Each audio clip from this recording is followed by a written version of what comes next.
ಧರ್ಮಸ್ಥಳದಲ್ಲಿ ಶವಗಳನ್ನು ಹೂತಿಟ್ಟ ಆರೋಪ ಪ್ರಕರಣಕ್ಕೆ ಸಂಬಂಧಪಟ್ಟ ಹಾಗೆ ಇವತ್ತು 6ನೇ ದಿನದ ಕಾರ್ಯಾಚರಣೆ ನಡೀತಾ ಇದೆ.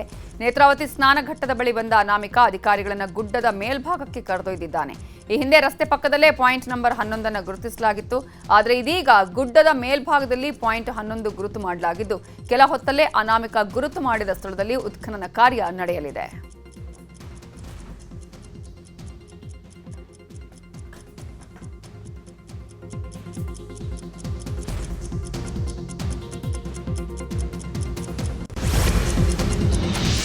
ಸ್ಪಾಟ್ ನಂಬರ್ 11 ರಸ್ತೆ ಪಕ್ಕದಲ್ಲೇ ಇದೆ. ಹೀಗಾಗಿ ಎಸ್ಐಟಿಗೆ ಈ ಸ್ಥಳದಲ್ಲಿ ಹೆಚ್ಚು ನಿಗಾ ವಹಿಸುವಂತ ಅನಿವಾರ್ಯತೆ ಇದೆ.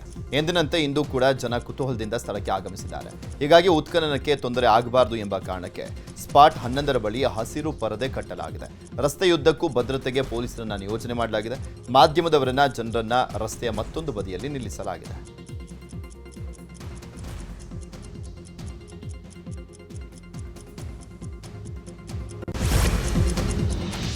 ಇನ್ನು ಸ್ಪಾಟ್ ನಂಬರ್ 11 ಹಾಗೂ 12 ಸಮೀಪದಲ್ಲೇ ಇವೆ. ಎರಡೂ ಸ್ಪಾಟ್ಗಳ ನಡುವೆ ಸುಮಾರು 20 ಮೀಟರ್ಗಳ ಅಂತರ ಇರೋದಷ್ಟೇ.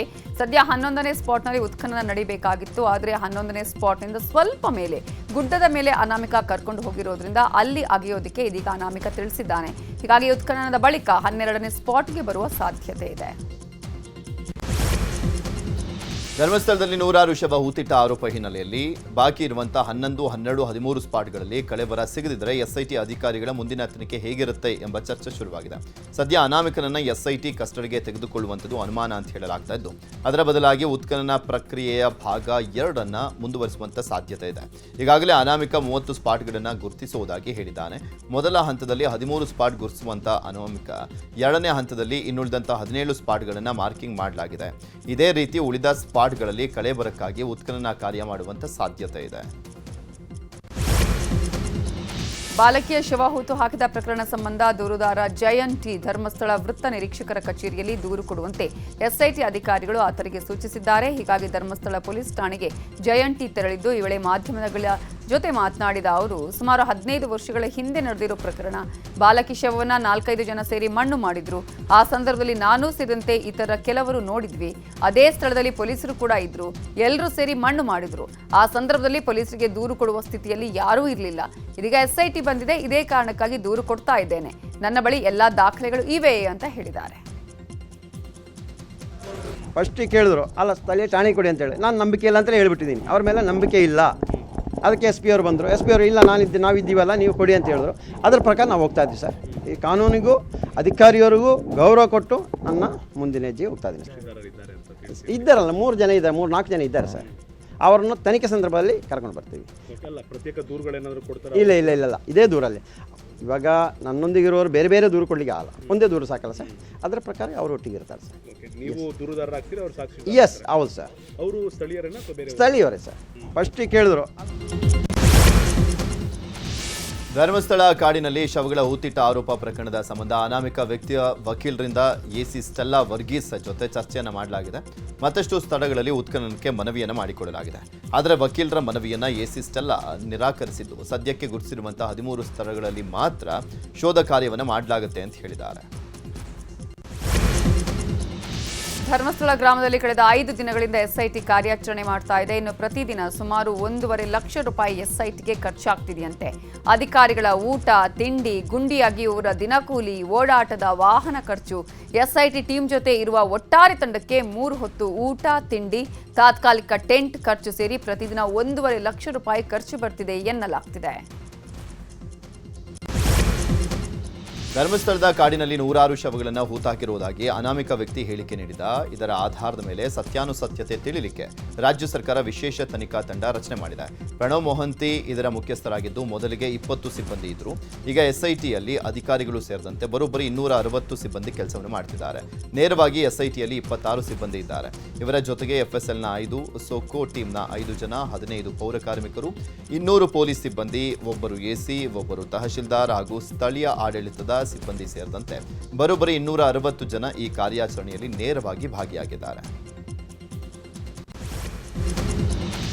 ಧರ್ಮಸ್ಥಳದಲ್ಲಿ ಶವಗಳನ್ನು ಹೂತಿಟ್ಟ ಪ್ರಕರಣದ ತನಿಖೆಯ ವಿಚಾರದ ಬಗ್ಗೆ ಮಾತನಾಡಿರೋ ಸಚಿವ ಸಂತೋಷ್ ಲಾಡ್, ಘಟನೆ ಕುರಿತು ಎಸ್ಐಟಿ ತನಿಖೆ ನಡೀತಾ ಇದೆ, ಹಾಗಾಗಿ ತನಿಖೆ ಮುಗಿಯುವವರೆಗೂ ಕಾಯಬೇಕಿದೆ ಅಂತ ಹೇಳಿದ್ದಾರೆ.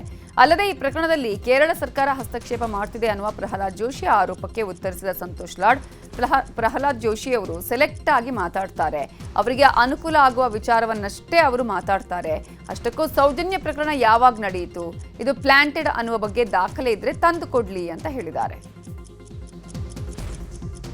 SIT ತನಿಖೆ ನಡೀತಾ ಇದೆ. So day to day information ನಮಗೇನು ಸಿಗ್ತಾ ಇದೆ ಮಾಧ್ಯಮ ಮುಖಾಂತರ ಸಿಗ್ತಾ ಇದೆ, ಆದರೆ ಸಮರ್ಪಕವಾಗಿ ಕ್ಲಿಯರ್ ಪಿಕ್ಚರ್ ನನ್ನ ಹತ್ರ ಇಲ್ಲ. SIT ತನಿಖೆ ನಡೀತಾ ಇದೆ, ಲೆಟ್ ಅಸ್ ವೇಟ್. ಈಗ ಜೋಶಿ ಸಾಹೇಬರು ಇದೇ ವಿಷಯದಲ್ಲಿ ಇಂಥವು ಮಾತಾಡ್ತಾರೆ, ಬೇರೆ ವಿಷಯ ಮಾತಾಡೋದಲ್ಲ. ಅವ್ರಿಗೆ ಸೆಲೆಕ್ಟಿವ್ ಆಗಿ ಮಾತನಾಡ್ತಾರೆ, ನೀವು ಅದನ್ನೇ ಕೇಳ್ತೀರಿ. ಜೋಶಿ ಅವ್ರಿಗೆ ಕೇಳಿರಿ, ಇದ್ರ ಬಗ್ಗೆ ಯಾಕೆ ಕೇಳ್ತೀರಿ, ಇಷ್ಟು ದಿವಸ ಯಾಕೆ ಸುಮ್ಮನಿದ್ರಂತೆ? ಅವ್ರಿಗೆ ಎಲ್ಲಿ ಬೇಕು ಗೊತ್ತಾ, ಅವ್ರಿಗೆ ಎಲ್ಲ ಅನುಕೂಲ ಆಗುತ್ತೆ ಹಂಗೆ ಹೇಳೋದು, ನೀವು ನಮ್ಮ ಹತ್ರ ಬಂದು ಕೇಳೋದು. ಅಥವಾ SIT ತನಿಖೆ ನಡೀತಾ ಇದೆ. ಧರ್ಮಸ್ಥಳದಲ್ಲಿ ನಡೀತಾ ಇರುವಂತಹ ಉತ್ಖನನ ಹಾಗೂ ತನಿಖೆ ವಿಚಾರವಾಗಿ ಪ್ರತಿಕ್ರಿಯೆ ನೀಡಿರುವಂತಹ ಗೃಹ ಸಚಿವ ಪರಮೇಶ್ವರ್, ಸದ್ಯ ನನಗೆ ಯಾವುದೇ ಬ್ರೀಫಿಂಗ್ ಬಂದಿಲ್ಲ, ಸಂಪೂರ್ಣ ತನಿಖೆ ಬಳಿಕ ವರದಿ ಕೊಡ್ತಾರೆ ಅಂತ ಹೇಳಿದ್ರು. ನಮಗೆ ಯಾವ ಬ್ರೀಫಿಂಗ್ ಕೂಡ ಅವರು ಮಾಡಿಲ್ಲ. ತನಿಖಾ ತಂಡ ತಮಗೇನಾದರೂ ಮಾಹಿತಿ ಏನಾದ್ರು ನಮಗೆ ಯಾವ ಬ್ರೀಫಿಂಗ್ ಕೂಡ ಅವರು ಮಾಡಿಲ್ಲ. ಅವರು ಸಂಪೂರ್ಣ ಮಾಡಿದ ಮೇಲೆ ವರದಿ ಕೊಡ್ತಾರೆ ಸರ್ಕಾರಕ್ಕೆ. ಅದೇ ಬ್ರೀಫಿಂಗ್ ನನಗೆ ಯಾವುದನ್ನು ಮಾಡಿಲ್ಲ. ತನಿಖಾ ತಂಡ ತಮಗೇನಾದರೂ ಮಾಹಿತಿ ಏನಾದ್ರು ನಮಗೆ ಯಾವ ಬ್ರೀಫಿಂಗ್ ಕೂಡ ಅವರು ಮಾಡಿಲ್ಲ. ಅವರು ಸಂಪೂರ್ಣ ಮಾಡಿದ ಮೇಲೆ ವರದಿ ಕೊಡ್ತಾರೆ ಸರ್ಕಾರಕ್ಕೆ. ಅದೇ ಬ್ರೀಫಿಂಗ್ ನನಗೆ ಯಾವುದನ್ನು ಮಾಡಿಲ್ಲ.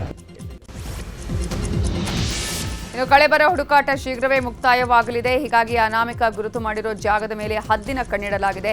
13 ಸ್ಪಾಟ್ಗಳಲ್ಲೂ ಹುಡುಕಾಟ ಮುಗಿದ ಮೇಲೆ ಕಲ್ಲೇರಿಯ ರಹಸ್ಯವನ್ನು ಕೆದಕುವ ಸಾಧ್ಯತೆ ಇದೆ. ಕಲ್ಲೇರಿ ಜಾಗದಲ್ಲೂ ಹೆಣ ಹೂತಿದೆ ಅಂತ ಅನಾಮಿಕನೇ ಮಾಹಿತಿ ಕೊಟ್ಟಿದ್ದ, ಹೀಗಾಗಿ ಈ ಜಾಗದ ಜೊತೆಗೆ ಬೇರೆ ಯಾವುದಾದ್ರೂ ಜಾಗ ತೋರಿಸ್ತಾನ ಅನ್ನುವ ಅನುಮಾನವೂ ಹುಟ್ಟಿಸಿದೆ.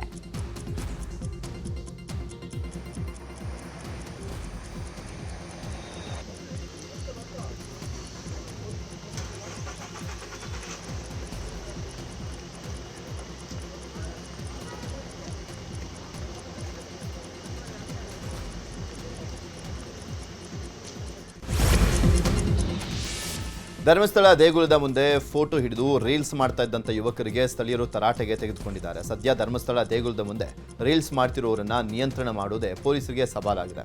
ರೀಲ್ಸ್ ಮಾಡೋಕೆ ಅಂತಾನೆ ಯುವಕರು ಬರ್ತಾ ಇರುವಂಥದ್ದು ತಲೆನೋವಾಗಿ ಪರಿಣಮಿಸಿದೆ. ಇಂದು ದೇಗುಲದ ಮುಂದೆ ರೀಲ್ಸ್ ಮಾಡ್ತಾ ಇದ್ದವರನ್ನ ಸ್ಥಳೀಯರು ತರಾಟೆಗೆ ತೆಗೆದುಕೊಂಡರು.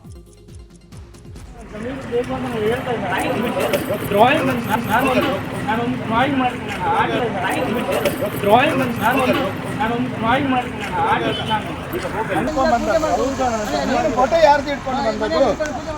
ಯಾರ್ದು ಇಟ್ಕೊಂಡು ಬಂದದ್ದು? ಜಮೀರ್ ನಿನಗೇನಾಗಬೇಕು? ಜಮೀರ್ ನಿನಗೇನಾಗಬೇಕು? ಜಮೀರ್ ಇದು ಫೋಟೋ ಇಟ್ಕೊಂಡು ನೀನು ಅವನ ಮನೆಗೆ ಹೋಗ್ಬೇಕು. ಇಲ್ಲಿಗೆ ವಿಡಿಯೋ